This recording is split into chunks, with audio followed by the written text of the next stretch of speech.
Assalamualaikum warahmatullahi wabarakatuh. Selamat siang teman-teman. Selamat berjumpa lagi dengan saya Karil. Jadi pada kesempatan kali ini saya akan membahas mengenai dunia peternakan, khususnya peternakan ayam broiler di kandang closed ataupun kandang tertutup. Jadi yang saya ketahui saat ini di Pulau Jawa khususnya di mana tempat saya tinggal, 70-80% peternak kita itu sudah menggunakan kandang closed ya. Tujuan awal dibentuknya kandang closed itu kan yang pertama adalah untuk mempermudah manajemen pelaksanaan pemeliharaan di dalam kandang. Yang kedua tentunya adalah mengharapkan performa yang lebih baik lagi, sehingga peternak bisa mendapatkan keuntungan dari hasil bisnisnya secara maksimal. Tetapi fakta di lapangan menunjukkan bahwa tingkat kegagalan di peternak itu walaupun menggunakan kandang closed ternyata masih tinggi ya. 1 tahun pemeliharaan 6-7 periode, yang berhasil hanya 3-4 periode saja. Bahkan dari cerita teman-teman banyak juga yang peternak yang kegagalannya lebih daripada itu dan keberhasilannya lebih rendah. Nah, jadi di sini teman-teman banyak yang tidak menyadari ya. Teman-teman sendiri mengatakan bahwa saya sudah bekerja secara maksimal 1 kali 24 jam. Ditambah lagi kerjaan di kandang udah dihandle sesuai dengan instruksi atau panduan manajemen yang diberikan oleh kantor ataupun perusahaan. Dan yang ketiga, kandang yang di sini adalah menggunakan kandang yang otomatis, sehingga teman-teman menganggap bahwa semua yang dilakukannya itu adalah sudah tepat. Padahal ketika teman-teman akhirnya mengetahui setelah panen itu selesai, angka-angka yang didapat ternyata faktanya menunjukkan bahwa pemeliharaan selama 1 periode itu gagal seperti itu kan. Nah, jadi di sini saya mau menjelaskan apa penyebabnya serta apa yang harus dilakukan sehingga teman-teman tidak salah lagi ya. Kandang closed ini kan yang pertama, teman-teman tolong ya jangan terlalu fokus pada acuan manajemen tertentu. Teman-teman tidak boleh berpatokan pada satu acuan guide ataupun petunjuk dari manapun ya. Karena di dalam pemeliharaan ayam itu yang terjadi banyak terjadi perbedaan antara satu kandang dengan kandang yang lain. Sebagai contohnya seperti ini.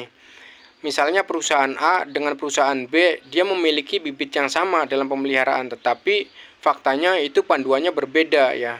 Nah, ini kan menyebabkan terjadi kegagalan. Terus yang kedua, misalnya dalam satu perusahaan dia memiliki panduan yang sama, terus bibit yang sama juga, tetapi ketika diaplikasikan manajemen yang sama, kok ujung-ujungnya hasilnya berbeda.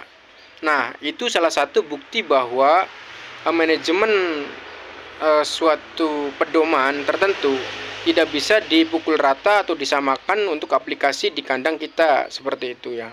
Jadi manajemen itu sifatnya harus dinamis dan fluktuatif. Jangan sampai teman-teman berpatokan pada manajemen tertentu kemudian ujung-ujungnya gagal.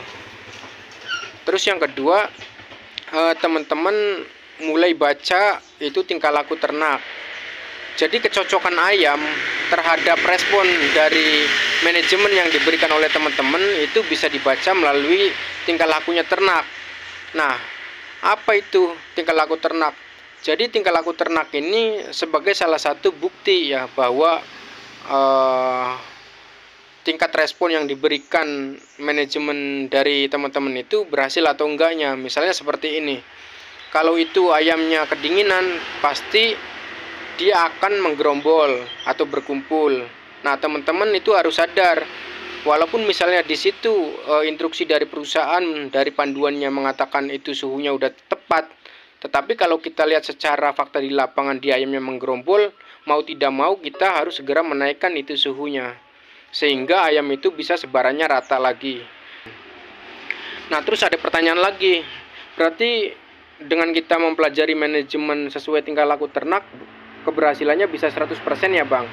Ya tidak seperti itu. Jadi keberhasilan menurut saya kalau teman-teman menerapkan manajemen berdasarkan melihat tingkah laku ternak ataupun respon terhadap apa yang diberikan dengan melalui penglihatan dari ternaknya itu hanya sekitar 40-50% saja keberhasilannya.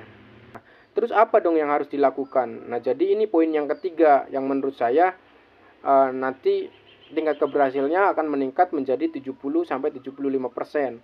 Apa itu? Nah, teman-teman harus fokus pada feed intake pakan harian ayam. Nah, kesalahan yang selanjutnya di dalam peternakan ayam broiler di kandang klosos itu kan sistem pemeliharaan menggunakan pakan full feed ataupun pemberian pakan secara terus-menerus. Nah, faktanya dengan kita menerapkan sistem pakan yang seperti itu akan terjadi loss kontak terhadap data yang diberikan terhadap ayam. Tapi kan Bang, misalnya ada pertanyaan lagi, saya kan mengukur ayam kan bisa dari kontrol timbangan per minggu ataupun per 5 hari. Ya, menurut saya menimbang ukuran bobot badan selama 1 minggu itu udah melakukan tindakan yang sangat sia-sia ya, karena apa? Telat sekali. Nah, jadi respon kita terhadap tindakan itu terlalu lambat. Makanya di sini teman-teman saya harapkan harus fokus pada feed intake harian pakan.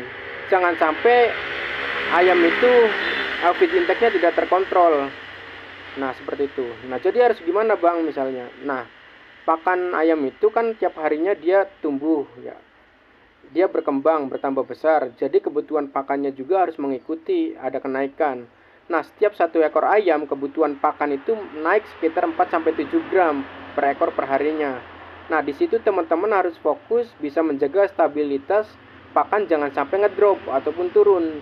Nah, respon yang terjadi ketika manajemen itu salah, kemudian dibaca oleh tingkah laku ayam yang salah pula akan menyebabkan pakan atau feed intake dari ayam itu kemudian menurun seperti itu.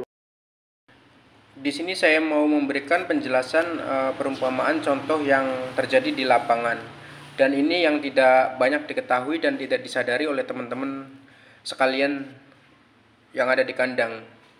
Jadi misalnya seperti ini. Pada saat umur 25 hari, misalnya ayam makannya 100 bag.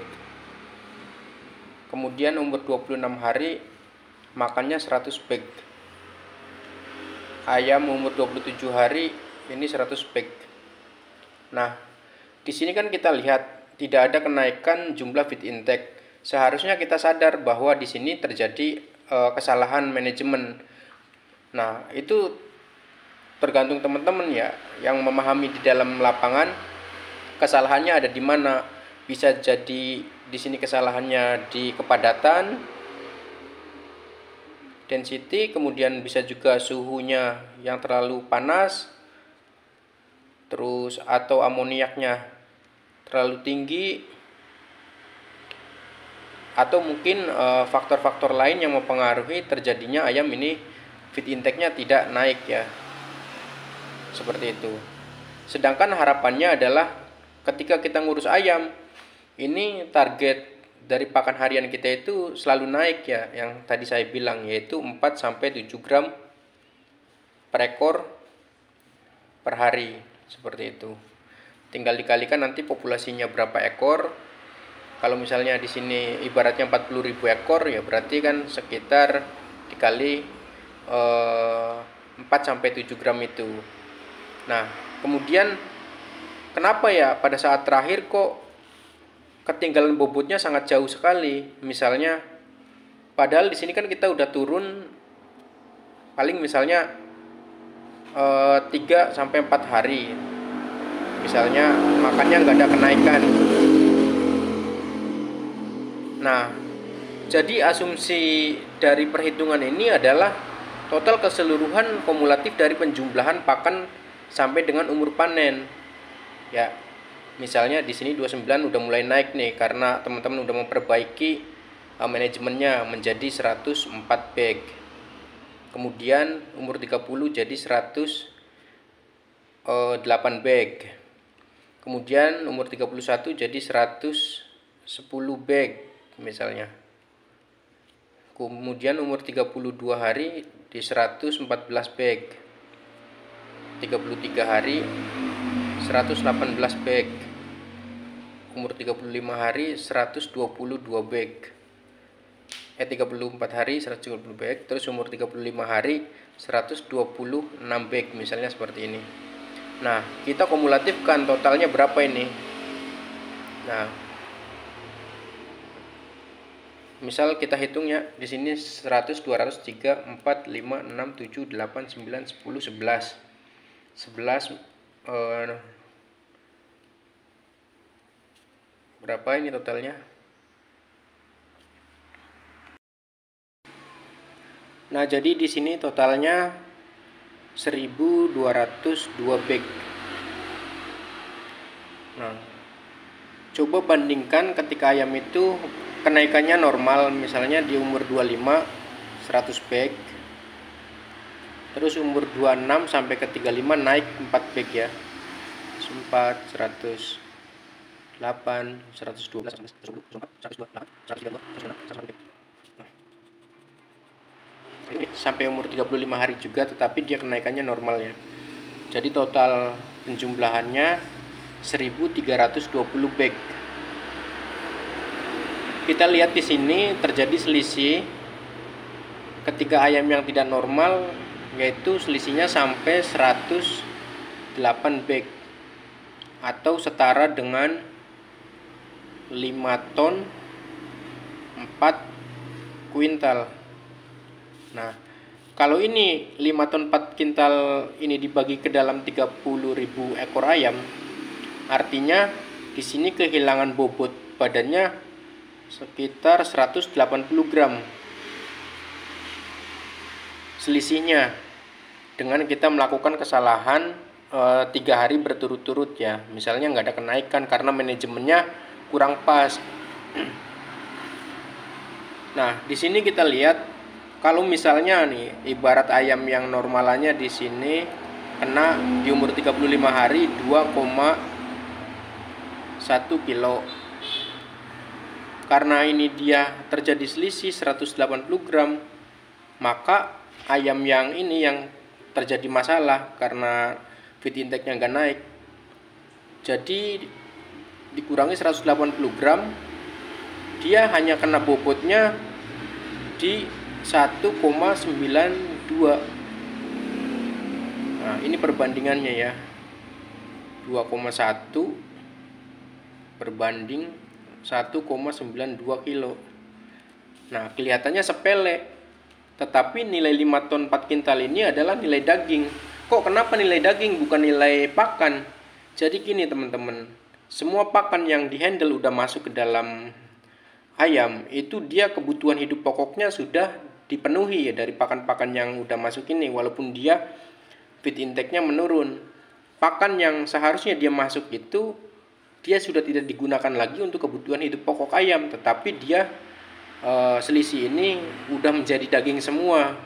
Nah, maka nilai pakan yang terjadi keselisihan ini itu adalah daging yang masuk ke dalam ayam.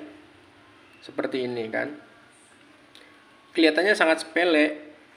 Nah, teman-teman tidak menyadari disitulah letak kesalahan yang kita anggap sangat sepele, tetapi faktanya di sini selisihnya sampai hampir 2 ons.